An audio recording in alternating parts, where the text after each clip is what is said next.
क्या वक्फ बोर्ड की? हाँ वक्फ बोर्ड ही बोलते हैं, सारी हमारी है।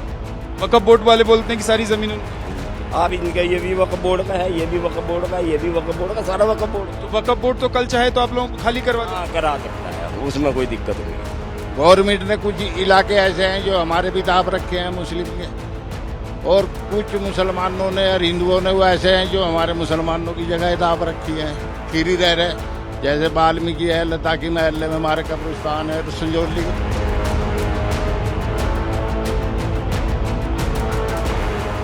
नमस्कार जी, बात करनी थी आपसे, बात करनी है आपसे, थोड़ा सा बाहर आइए ना। जी नमस्कार, क्या नाम है आपका? मेरा मोहम्मद अफजाल। मोहम्मद अफजाल जी, कब से रह रहे हैं आप यहाँ? मेरे को हो गया 28 साल। अच्छा, 95 से। 95 से। जी। तो मुझे जितने लोग मिल रहे हैं सब कह रहे हैं कि 27-28 साल से ही रह रहे हैं। तो या तो सलीम भाई जानबूझ के उन्हीं लोगों से मिलवा रहे हैं जो 27-28 साल से रह रहे हैं, है ना, या यहाँ की आबादी ही 27-28 साल पुरानी है, नए लोग आ ही नहीं रहे यहाँ पर, है ही नहीं। नहीं ऐसा ना, नए का पुराने का नहीं है ना। मेरे को तो जो टाइम हो गया मैं तो वो बदला रहा हूँ। नए लोग भी आ रहे हैं कि नहीं आ रहे हैं? नए तो नहीं है, पुराने ही हैं ज्यादातर, जो है ना सबसे ज्यादा पुराने ही। अच्छा। हाँ। कहते हैं पहले यहाँ 10-15 घर हुआ करते थे, अभी तो मैं देख रहा हूँ कि कम से कम 200-250 घर है। अब देखो इसमें जो है ना, हमारे जो है ना हिंदू भाई भी हैं, मुसलमान भी हैं, सबके मकान हैं। उधर आप उधर जाओगे, जिधर ये रहते हैं ना, वहाँ भी इनके मकान है ना। और नीचे जाओगे वहाँ भी हमारी गली में भी हैं। ऐसा नहीं है, कुछ नए नहीं है, सारे पुराने ही हैं। ये लाल मोहर है यहाँ पर, वो मेरे से भी पहला रह रहा। ये कॉलोनी जो है वो अवैध है। ये या तो वन विभाग की जमीन है या फिर यहाँ की सरकार की जमीन है, यानी कि हिमाचल प्रदेश सरकार की। तो अवैध तरीके से यहाँ पर मकान बनाए गए हैं, ये भी कहा जा रहा है। तो हमें तो वक्फ बोर्ड से हमने जो है ना इसकी अलाटमेंट करा रखी। जो क्वार्टर लिया था ये ये उसकी जो हमने अलाटमेंट कराई थी इसकी।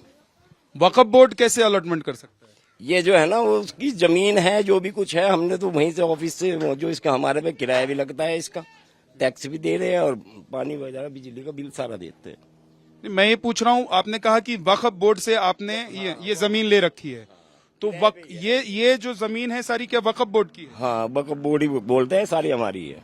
वक्फ बोर्ड वाले बोलते हैं कि सारी जमीन उनकी है। उनकी। आप इनका ये भी वक्फ बोर्ड का है, ये भी वक्फ बोर्ड का है, ये भी वक्फ बोर्ड का, सारा वक्फ बोर्ड का। तो वक्फ बोर्ड तो कल चाहे तो आप लोगों को खाली करवा दे। हाँ करा सकता है, उसमें कोई दिक्कत नहीं है। वक्फ बोर्ड कैसे ऐसी जमीनों पर कब्जा कर सकता है? वक्फ बोर्ड जो है, जिन जमीन वक्फ बोर्ड के पास है, वो मस्जिद बनाता है, वहां पर वो मतलब मुसलमानों के विकास के लिए कुछ, जैसे वहां पर तालीम के लिए कोई चीजें खोली जा सकती हैं, लेकिन ये क्या वक्फ बोर्ड लोगों को जमीन अपना घर बसाने के लिए भी दे रहा है? मैं इसको थोड़ा मैं बोल लूंगा। मिडल बाजार के अंदर जो मस्जिद है कश्मीरी, उसकी जो मार्केट के अंदर दुकान है वो सारी वक्फ बोर्ड में आती है।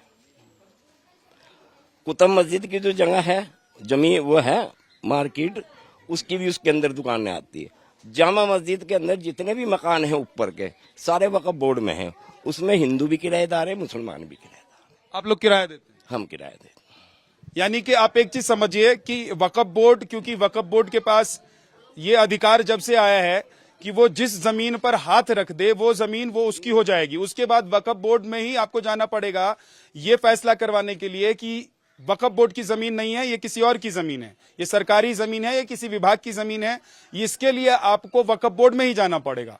तो वक्फ बोर्ड ने इस तरीके से भी जमीनों पर कब्जा किया हुआ है, और न सिर्फ कब्जा किया हुआ है, ये एक बहुत बड़ा मामला है कि न सिर्फ कब्जा किया हुआ है बल्कि वहां पर मकान बनाकर लोगों को, देखिए गरीब मुसलमानों को मकान देकर और उनसे किराया भी ले रहे हैं। उनसे, आप लोगों से किराया भी ले रहे हैं ना? किराया भी लगा हुआ है। आप सोचिए, ये वक्फ बोर्ड जो है इन लोगों से किराया भी ले रहा है, जबकि वक्फ बोर्ड का काम है गरीब मुसलमानों के लिए, भलाई के लिए, उनके विकास के लिए। अगर वो कुछ कर सकते हैं तो करें, लेकिन किराया वसूल किया जा रहा है वक्फ बोर्ड के द्वारा। ये एक बात ऐसी पता लगी है मुझे, जिसके बाद अब वक्फ बोर्ड को लेकर जो सवाल उठ रहे थे, या फिर वक्फ बोर्ड को लेकर जो के अंदर जो है ना, मार्केट के अंदर आप लोअर बाजार में जाइए, आप वहां तहकीकात करिए। मस्जिद की जितनी ऊपर की मार्केट है वो सारी वक्फ बोर्ड की जगह है, दुकानें सारी। जामा मस्जिद के ऊपर जितने मकान हैं, जितनी दुकानें, वो भी वक्फ बोर्ड की है, क्योंकि 3 मस्जिदें बाजार के अंदर हैं और तीनों की जो है उसमें जो रह रहे हैं वो हिंदू भी है मुसलमान भी है। वक्फ बोर्ड सर एक चीज बताइए, आप लोगों से किराया वसूलने कौन आता है? हम खुद ही जमा करने जाते हैं। कहाँ पर जमा करते हैं? यहाँ इनका ऑफिस था ना यहाँ पर, वक्फ बोर्ड के ऑफिस में। हाँ वहाँ जमा होता है इसका किराया। वक्फ बोर्ड के ऑफिस में तो महीने का कितना किराया लगता है? किसी का है जितना एक सेकंड रुक जाइए, एक सेकंड रुक जाइए, कितना किराया? भी लगाया अब जो लग रहा है, अब वो किसी पे 4,000 है, किसी पे 5,000 है, 2,000 है, कभी आपका जैसे मैं देख रहा हूँ कि एक कमरे का घर है, 2 कमरे का? ये 2 ही कमरे हैं। 2 ही कमरे का घर है। इस 2 कमरे के घर के लिए वक्फ बोर्ड को आपको जब कितना? अलॉटमेंट कराई थी ना, अब वो जो है क्या है, पुराना जो किराया है ना वो नए सिरे से लेना शुरू कर रहे हैं अब वो देखो कितना लगाएंगे कितना नहीं। अभी तक कितना दे रहे हैं वो बताइए? अभी तक तो मेरे पास तो 250 रुपए महीना था जब मैंने ली थी 95 में। तो तब जो आपने एग्रीमेंट कर लिया था वही अभी किराया जा रहा है। हाँ। ठीक है, अब आप बताइए कि आपका वो जो है ना वो बढ़ा के लेंगे, उन्होंने लेना बंद करा कि हमने सबसे बढ़ा के लेना है किराया। 4,000 5,000 भी लेंगे? हाँ वो भी लेंगे। ठीक है, आपका क्या नाम है? मोहम्मद कौसर। कहाँ रहते हैं? यहीं रहता हूँ। कितने साल से रहते हैं? मैं तो यहाँ 1980 से हूँ। 1980 से रहते हैं। आपके घर का किराया कितना जाता है? मैंने तो प्लॉट लिया था 20 रुपए महीने पे। प्लॉट किसने दिया था? वक्फ बोर्ड से लिया था। खरीदा था आपने? हाँ जी। तो वक्फ बोर्ड प्लॉट बेचता है? आते हैं। आप कह रहे हैं कि हमने लिया था, लिया का मतलब होता है कि हमने खरीद लिया। 700 रुपए डोनेशन दिया था उस टाइम, और भाई 20 रुपए महीना किराया लगाया था कि भाई जो ये मस्जिदों में लगेगा।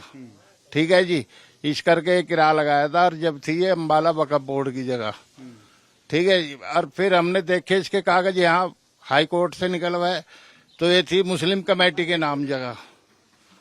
ठीक है जी, उसके बाद में कुछ लोगों ने मेरा साथ नहीं दिया तो मैंने छोड़ दिया। ये यहाँ पे एक कर्मचारी रहता है जो रिटायर हो गया, रिफाकत अली, उसने फिर मेरे पे दावा कर दिए 4-5। इन लोगों ने मेरे खिलाफ गवाही दी, मैंने छोड़ दिया था फिर वो। ठीक है जी, ये मुस्लिम कमेटी के नाम जगह थी 1945 से जब भी होगी। अब ये फिर आ गई वक्फ बोर्ड, पंजाब वक्फ बोर्ड में। फिर पंजाब वक्फ बोर्ड से अलग हो गया ये हिमाचल बोर्ड। ठीक है जी, 2000 उसमें हुआ था, ये 6 में हुआ या 5 में हुआ। ठीक है जी, मेरे केस जो चले थे मेरे तो गवर्नमेंट को किराया जा रहा जी। कमेटी का भी है मेरे पे 20 रुपए और वक्फ बोर्ड का भी है। अच्छा, अब ये चलिए, आपने बताया कि ये मुस्लिम कमेटी की जमीन जब आपने यहाँ पर ली थी तो आपको पता चला था कि मुस्लिम कमेटी की हाँ जमीन। जी, हाँ जी। बाद में वक्फ बोर्ड आ गया और बोला कि ये जमीन तो हमारी है। हाँ जी, हाँ। फिर वक्फ बोर्ड ने आपको कहा कि इसका किराया हमको दो। हमने तो, हमारे को तो कोर्ट ने बोला था इंटरेस्ट लगा के ना 9% 10% कोर्ट में जमा कर दो, ये निकालते रहेंगे कुछ भी करें।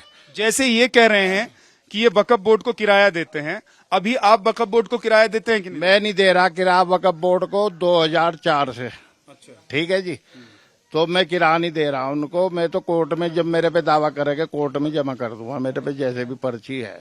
आप लोगों को लगता है कि ये वक्फ बोर्ड आप जैसे गरीब मुसलमानों को जिनकी उनको मदद करनी चाहिए, उनसे जबरन ये किराए के नाम पर या किसी और वजह से पैसे ले रहे हैं? ये तो भाई देखो ऐसा है, जिसका जैसा मौका लगे वैसा कर ले। कोई गरीब आदमी है उसकी जमीन भी हड़प करके किसी और को अलाट कर दें। अब जैसे यहाँ मुस्लिम कॉलोनी में है, किसी पे 60,000 किसी पे 50,000 किराया आ रहा।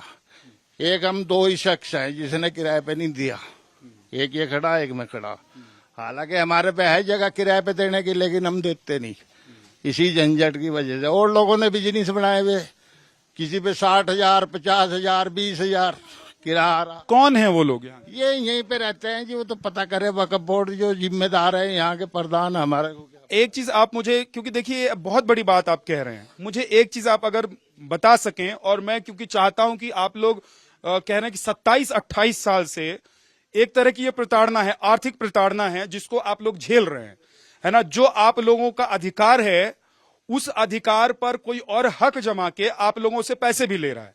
तो मैं ये चाहता हूं कि कुछ और लोगों के बारे में अगर मुझे आप बताएं जिन्होंने जो वक्फ बोर्ड को किराया देते हो, या वक्फ बोर्ड कहता हो कि ये जमीन हमारी है, ये घर हमारा है, और हम बोलेंगे तो तुम रहोगे, हम बोलेंगे तो नहीं रहोगे। देखो जी, बात ऐसी है, ऐसा तो नहीं कहा वक्फ बोर्ड ने, और न कर सकता है। क्यों? वो तो इसलिए नहीं कर सकता कि आपके जैसे इनके जैसे 1-2 लोग खड़े हैं, नहीं तो नहीं कर सकता है क्या? नहीं कर सकते बगैर गवर्नमेंट की इजाजत के। अच्छा। ठीक है जी। जो गवर्नमेंट चाहेगी वो होगा। गवर्नमेंट ने कुछ इलाके ऐसे हैं जो हमारे भी दाब रखे हैं मुस्लिम के, और कुछ मुसलमानों ने और हिंदुओं ने वो ऐसे हैं जो हमारे मुसलमानों की जगह दाब रखी है, फिर ही रह रहे। जैसे वाल्मीकि है, लद्दाखी महल्ले में हमारे कब्रिस्तान है, संजौली के अच्छा, एक चीज और बताएं कि ये जो हिंदू फैमिली यहाँ पर रहती है, क्या ये लोग भी वक्फ को किराया देते हैं? हाँ जी, दे रहा है। इसमें कुछ आदमी जिन्होंने मतलब अपनी खरीद लिए मुसलमानों से। नहीं, मैं कह रहा हूँ कि वक्फ बोर्ड से कोई खरीद कैसे सकता है? वक्फ बोर्ड कोई नहीं सकता। मान लो जैसे इसने मकान बनाया, अब भाई मैं तो जा रहा, इसे मेरे मलबे के पैसे दे दे, जमीन तो नहीं बिक सकती, वो तो वक्फ बोर्ड से ही अलाउट होगी। ठीक है। या